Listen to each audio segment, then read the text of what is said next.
Hi, it's Doug Lehman, your video brand ambassador, breaking it down in layman's terms for Barb Giamanco and your social-centered selling moment of the day.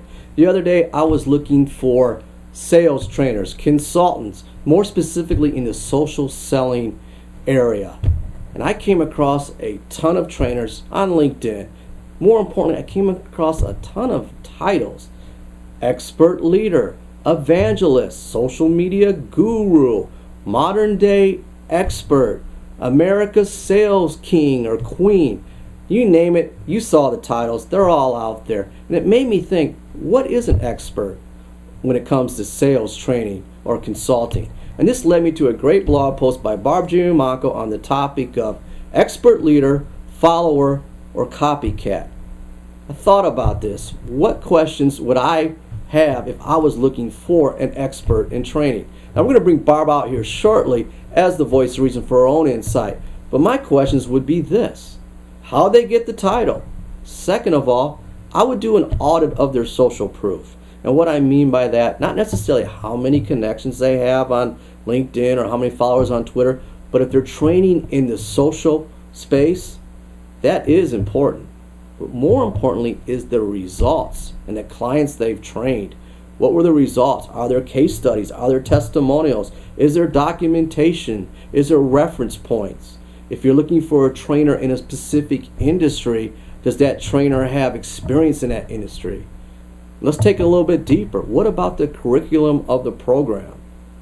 Now, if you're looking for social selling training and all you're getting is a LinkedIn trainer and they don't address the other social networking sites like Google Plus and Facebook, Twitter, maybe they're not touching on other great tools for monitoring like Hootsuite or CRM solutions like Nimble.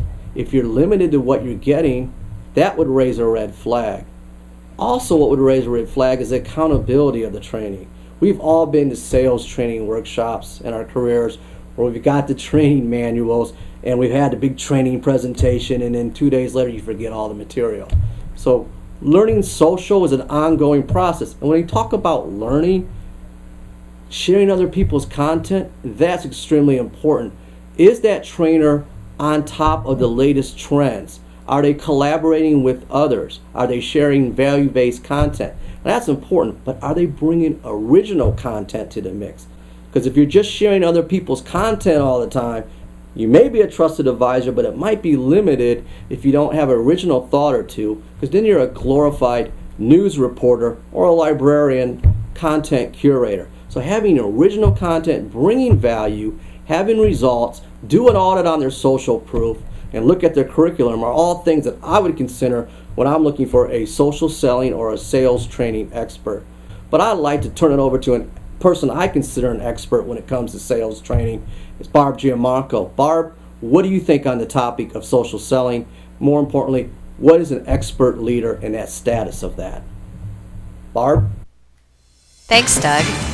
You know, back in the day when I started talking about how social media would impact sales, and by the way, I started evangelizing this approach back in 2006, and then of course wrote my book in 2009, and it was published in 2010.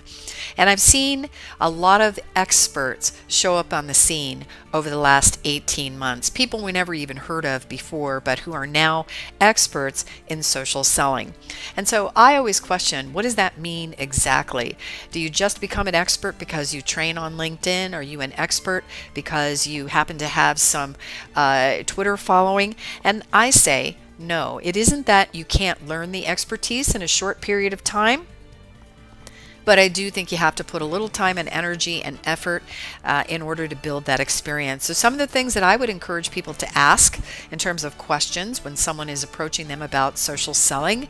First thing, do they actually have sales experience? Surprisingly, Doug, many of these people have never sold. If you haven't carried a bag and you don't know what it's like to live by a quota, you are not qualified to work with sales teams to help them implement a social selling strategy.